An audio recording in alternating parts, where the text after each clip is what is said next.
Hi, this is Monica Packer, and you're listening to About Progress, where we are about progress made practical. Please excuse the lisp and the other speech impediments that are sure to exist in this episode. I have a kinker on the tip of my tongue, and it shouldn't be worth noting, except it's really hard to talk, so I apologize. I have to say, as someone who suffers from chronic kinkers, I feel like I could be one of those commercials. Remember the Maybelline commercials? Like, maybe she's born with it. Maybe it's Maybelline. The kinkers do make my lips look really plump. So I have this own commercial in mind where it's like, maybe she's born with it. Maybe it's kinkers. Anyway, if you are like me, it is now the official fall season, now that it's September and kids are back in school, and it really does feel like the beginning of the second new year of the year. We are transitioning back to fall, and as part of that, we are back to a lot of regular things. Like for me right now, I am back to a regular load of clients that I've had in a year and a half. When the first year my baby was born in 2023, I only took 2 clients a whole year. And in 2024, I only took 2 clients first half of the year, and it's been feeling so good to get into my regular load of clients. My kids are back to doing more fall sports than they have in years past. It's already been a lot to balance out, especially because we are still a 1-car family. And I found myself this morning desperately texting different people to ask them if they could carpool with my kids to certain places anyway. And to top it all off, for us in the Packer household, I currently don't have childcare anymore. Our sweet babysitter moved out of state, and we've decided to just try to do it without her. So for us around here, it's been feeling pretty packed. And it has solidified for me that this is why I'm a habit person. Now, I never thought I was before, but it's not because my life is so rigid. I'm a habit person because my life demands so much flexibility from me. And the habits that I have help me feel strong enough to be able to show up as myself so I can meet all of the nuttiness in our lives. So in that spirit, today I would like to share 4 habits that are helping me show up right now. That's all coming up after a quick break for our sponsors. This podcast is proudly sponsored by LolaVie, an award-winning hair care line founded by the ever-fabulous, ever-iconic Jennifer Aniston. We all put our hair through so much, from coloring to heat, but have you ever thought about the damage that comes from stress, the sun, and even aging? My hair has changed so much over the years thanks to all of these things. And after a big chalk last year to start all over, I'm doing my best to do so in ways that guarantee my hair's health. This is why I've been using and loving LolaVie's hair products, from the restorative shampoo and conditioner to the glossing detangler spray. My current favorites are the leave-in conditioner that adds moisture to my hair as it air dries without it getting gunky and weighed down. I also love the intensive repair treatment, which gives me the silkiest hair.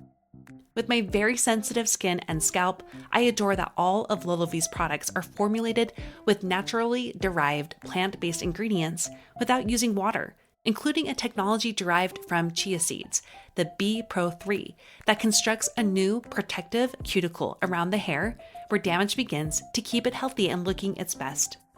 Plus, there are no silicones, sulfates, parabens, phthalates, and gluten, ever. Check out all of LolaVie's products at your local Ulta Beauty location to experience the luxurious scent for yourself, or head directly to their website at lolavie.com. As our loyal listeners, you get an exclusive 15% off your entire order when you use the code PROGRESS at checkout. That's 15% off your order at lolavie.com with promo code PROGRESS. Please note, you can only use one promo code per order, and discounts can't be combined. After you purchase, they'll ask where you heard about them. Please support our show and tell them we sent you. Your hair will thank you. With the fall's cooling weather, colorful leaves, and sweaters, oh, I can't wait, also comes a feeling that the year is winding down. I find that a lot of women resign themselves to waiting until the new year to put themselves on the list, whether it's with a habit they need, a goal they have been wanting to work on, or simply even prioritizing time for themselves. With all the urgency I have, can I strongly suggest it is never too late. Fall is actually the perfect time to make or recommit to your do something list. My first DSL changed my life. It's changed hundreds of women's lives in this community. And guess what? Its only purpose is to explore what it looks and feels like to prioritize your own fulfillment. You can make or refresh yours for fall with a free training I have for you at aboutprogress.com/DSL. The training includes a workshop, a guide, and lots of real-life examples from real progressors in our community. Again, make time for yourself this fall with your do something list and get your support at aboutprogress.com/DSL. All right, the 4 habits that are helping me show up right now. Let's start with number 1. I wish this one weren't on the list, but it really is the number one thing that is helping me show up the most right now. So not all habits have to be something that you love to do. And this is one of them for me. It's waking up earlier. As you likely know by now, I am definitely a reformed night owl. And this has been a long-standing work in progress. And when I say long-standing, I mean years of ups and downs, and getting better, getting harder.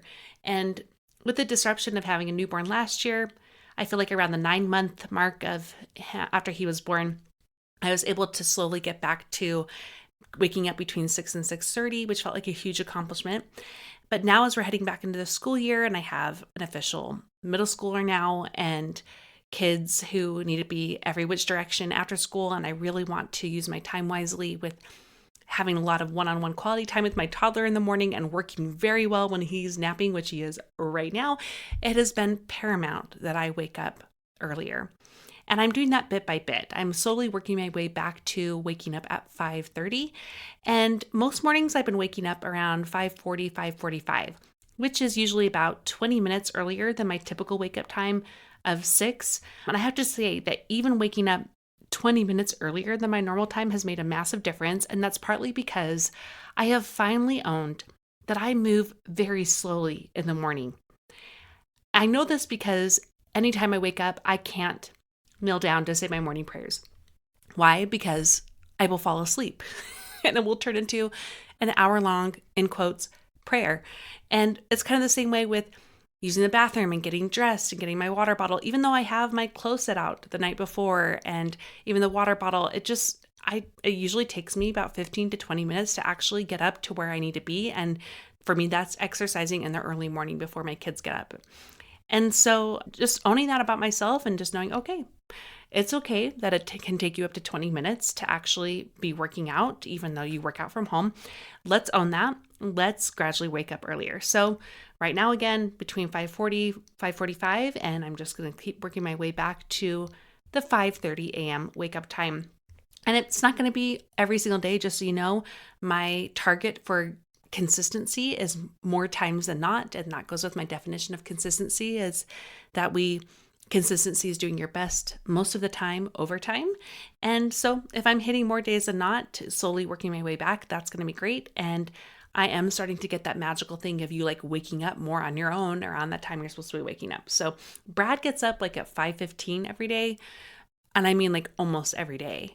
So I think I would love to gradually wake up just when he does. So that would be more convenient because I already wake up a little bit when he's waking up and getting dressed. He's very quiet, like a little mouse, but I'm a very sensitive sleeper thanks to having kids. So anyway, that's all to say. Maybe it will stay to 5:30, maybe not, but either way, I'm glad for this habit of waking up earlier. The next habit that is helping me show up right now is going to bed earlier. And you probably knew I was going to say that because a common saying around these parts, meaning on this podcast, is that the morning starts the night before, which is something I learned in my optimized coaching program years ago. And it's stuck so clearly because most of the time women come to work with me on their morning habits. I would say 9 times out of 10, if they want to work on a morning habit, we actually start on a nighttime routine. It's the same thing. I've been working on waking up earlier. That means I really need to make sure I'm buckling down on going to bed earlier too. And I'm just gradually working that back as well. My normal bedtime is I go to sleep between 10 and 10:30, again, more times than not. And I would like to gradually work on me being asleep around 9:30 to 10. So what's actually been helping me do this habit of going to bed earlier is kind of a series of other habits. And one is I try to get ready for bed like do my whole skincare routine and in my pajamas as early into the evening as possible, whether that's shortly after the dinner cleanup and putting my toddler to bed, which is ideal, or even just a little bit after that. That helps me because getting ready for bed is my biggest obstacle to get to bed. Do you feel me on that? I love the results of my skincare routine, but it requires a lot of energy. So if I need to do that like at 9:30, I will delay that. I will procrastinate. It becomes an obstacle. I'd rather be productive in all these other ways than to do my skincare and get in pajamas. So if I do that earlier while I'm already having more energy and I'm already in motion with doing things around the house, I can just walk right into my bedroom and get ready. It really does help overall in getting to bed earlier. Another kind of habit that goes with the going to bed earlier habit is that I have an alarm on my watch, my Apple Watch, for 9 p.m. And that used to remind me to start to wrap things up for work. And now that alarm is like stop work. And by work, I mean my literal work because I'm trying to work during nap time or right when the kids go down. I usually work for about an hour. And it's also, if I'm not working, it's stop working around the house, like stop putting things away, stop vacuuming, stop doing laundry, like stop it all. You are off the clock. So my 9 p.m. alarm is off the clock time. And I am doing everything I can to not just automatically turn that off my watch, but to like seriously stop the timer or the alarm and to get up and get moving in a different direction, which for me is actually the next little habit that's helping the going to bed earlier habit, which is I have something I look forward to doing. Whether it's watching a show with Brad or something I'm really loving reading on my nightstand. And either of those two things are things I look forward to. So having something to look forward to that helps me wind down and then go to bed is key to me going to bed earlier, because I know I don't have to just be more productive in different ways. I get to rest. I get to do something I enjoy, something that feels good.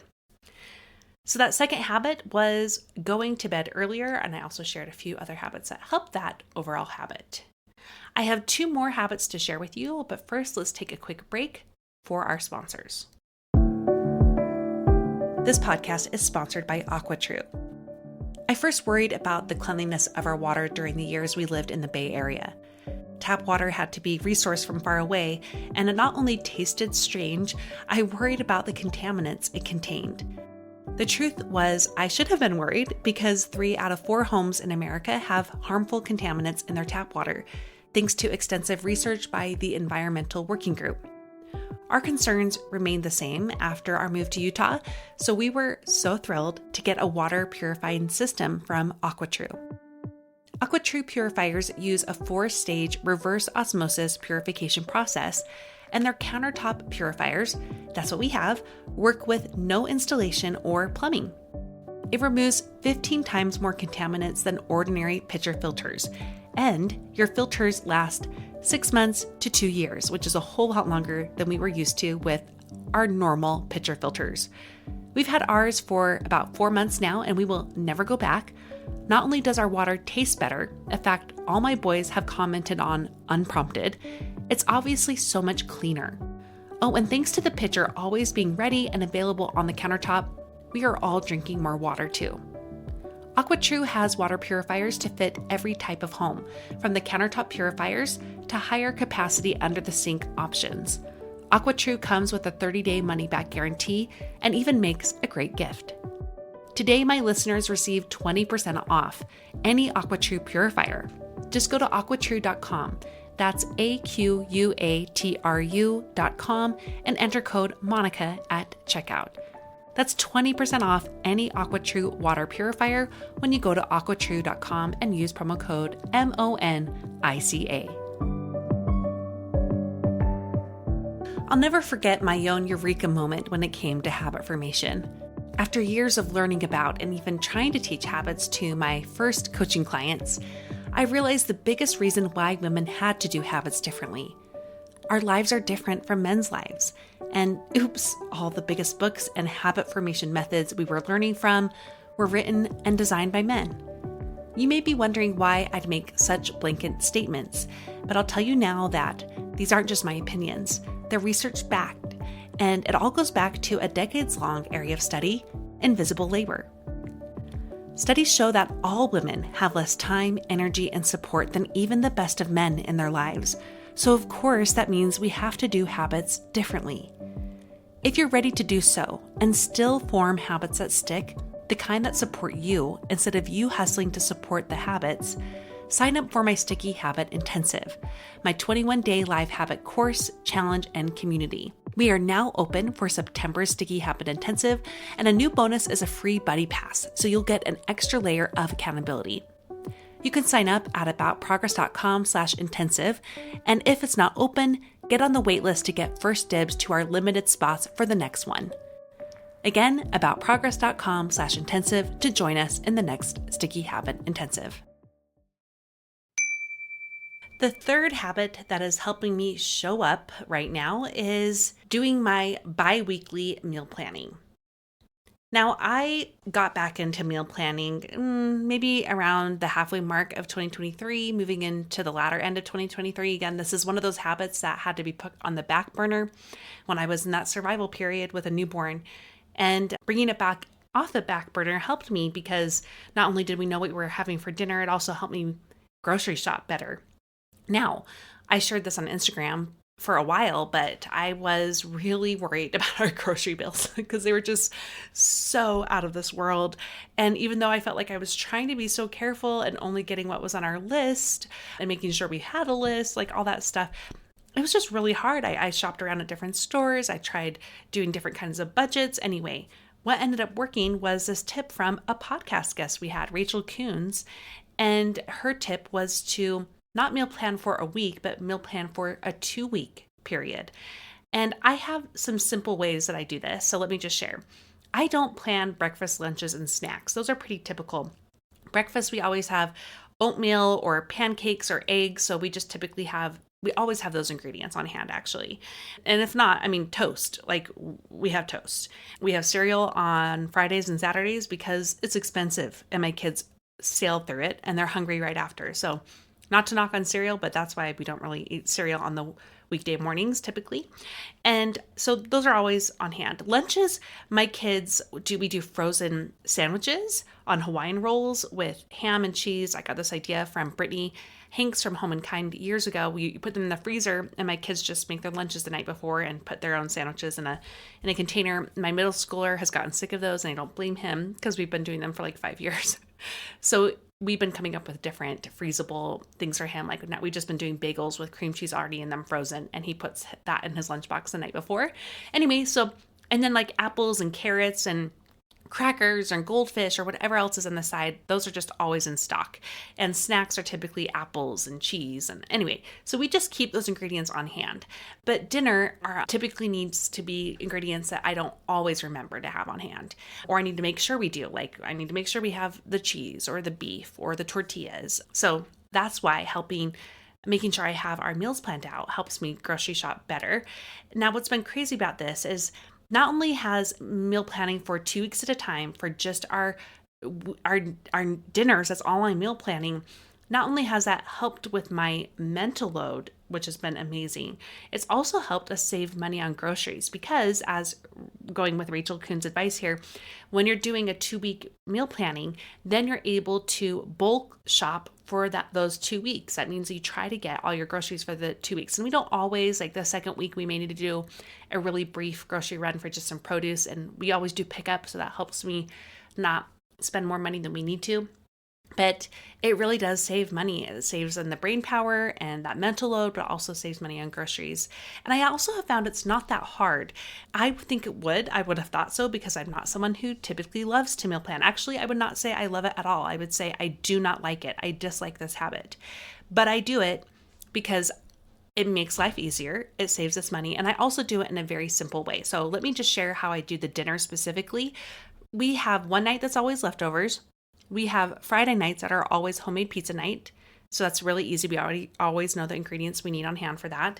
And on Saturdays, Brad and I either go out or we do like something quesadillas or mac and cheese from a box for the kids.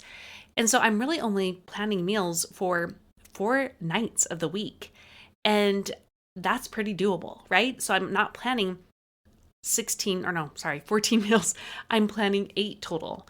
And of those dinners, I don't go through Pinterest or through all my cookbooks. Sometimes I pull out a cookbook just to make sure I know the recipe that we love and just what ingredients may be on there. But I don't go through my cookbooks to find what dinners I'm making. I just pull them from my head of like, okay, what's the weather? What's my time looking like for that day? We need a pretty fast meal. So what's one of our go-to fast meals? And I just pull from our family favorite go-to meals most of the time. So 8 family favorite meals, great. Sometimes like for a Sunday or a special meal with other friends or something, I may have my cookbooks out and be looking for a meal like that. But typically that's how it's kept very simple. So I started doing this after my interview with Rachel Coons, and it has helped in many, many ways. And again, this is a habit I don't love, and I've already shared about 2 of those, but it's also showing how you don't have to do it in this very intense way to make it work. And if habits are meant to be supportive, that's what this habit is doing for me. It's supporting me in multiple ways. So the third habit was bi-weekly meal planning. The fourth and final habit I want to share with you that is helping me show up right now is riding my bike with my youngest, with my toddler. We love this so much. I went to go buy my, how old is he now? 9-year-old, a bike who he loves riding our janky, rusted bikes that are literally falling apart until they were not working. I say they because we had multiple. And I told him for his birthday, you can get one big gift and it will be a bike. And we had our grandparents go in on it too. And it took us a couple weeks, but we made it to the bike store. And what do you know? They had a buy one, get one half off. And his bike was already on discount. And the bike I was looking at was already on discount. And it's just like a yellow bike fell into my cart because, by the way, that yellow color really drew me in. Like I was kind of thinking about it until I saw the bike with yellow. And then I was like, okay, I'm coming home with a bike. And I have loved having that because even though it was on my DSL for years, I finally did it. And it wasn't even on my list this year. I took it off because I'm like, oh, that one's just not happening. And it's because I had a road bike in mind. But now I'm like, no, I can get this cool kind of like, it's a townie and it's like a bike cruiser. And I had the bike store put the bike seat on because it was very complicated. I was really glad I had them do it. It was complicated for them. So we have that cute bike seat on the back for my toddler. And riding with him has been a delight. And the reason it's a habit is because we ride my bike on, for sure, every Tuesday and Thursday morning. We ride at other times too. But Tuesday morning, we had this little toddler music art class that we go to now for him. And Thursday mornings, we go somewhere else, like the library or the park. And having those 2 days, just actually the mornings, just for like an hour and a half set aside for us to bike somewhere and have some fun and bike home, and it's all really local, has been so beautiful. And I have to say, even he loves it. He signs more, when I'm getting him out, or he'll go to the shed where the bike is. It's locked up, by the way. And he's like, signing more. Please, can I go on the bike with you? So it is a delight for both of us. We get time together, we get fresh air, and we're doing it all before the winter months. And I'm sure I'm going to be missing this habit desperately when that season comes. But I love this habit so much. And I also hope it shows to you that habits aren't just about productivity and organizing and doing more in your day and being this good, diligent person, or even about your health. It can be about enjoyment and fun and connection. And that is this habit for me. I love it so much. That is it for the 4 simple habits that are helping me show up right now. I hope this episode gave you the hug and kick in the pants that you need to also prioritize some supportive habits for yourself, whether they are ones you don't like too much, like my waking up earlier or my bi-weekly meal planning, but also help you get support in other ways, or the really fun supportive habits like me riding a bike. And I don't have progress pointers for you today, but I do have a do something challenge for you. I want you to think about some simple habits that could make a big difference in your life. And I would love to encourage you to choose one of those and start small with it. So again, your do something challenge for this week is to choose one simple habit that you would like to better prioritize and start small. If you want to work on that habit or another one in our next Sticky Habit Intensive, which is my 21-day live course, Habit Challenge and Community, it is currently open for enrollment as this episode airs. And if you go on what I have linked for you in the show notes and it's clearly not available anymore, the waitlist will be there for you. So go to aboutprogress.com/intensive to either enroll for our Sticky Habit Intensive for September or to get on the waitlist for the next one, which won't be until 2025, unfortunately, likely not until February then. So get on the waitlist for sure, because waitlist people get first dibs the week before the general public, because my spots for the intensive are always capped. So I can really deliver the personal support that I promise to provide and I love to provide. And also, waitlist people get a little discount that nobody else gets. So that is something you want to get. Again, aboutprogress.com/intensive. Before we go, a quick reminder that this show is listener supported. Members of the Supporters Club get access to 3 levels of exclusive benefits, from more content to free in-person and online meetups with me. One benefit is my private premium, always ad-free podcast called More Personal, where we lean into the personal side of personal development. Our episodes range from casual convos on not-so-casual topics, and deep dives, and my monthly book report, and honest reviews on things we bought ourselves. The Supporters Club has helped bridge some big financial gaps this year. Consider joining the fun by going to aboutprogress.com/support, and just know that you can always support the show for free. Keep listening. Make sure you're following this podcast, leave a review, share it with a friend. So many free ways to extend your support, and thank you for doing so. And thank you so much for listening. Now go and do something with what you learned today.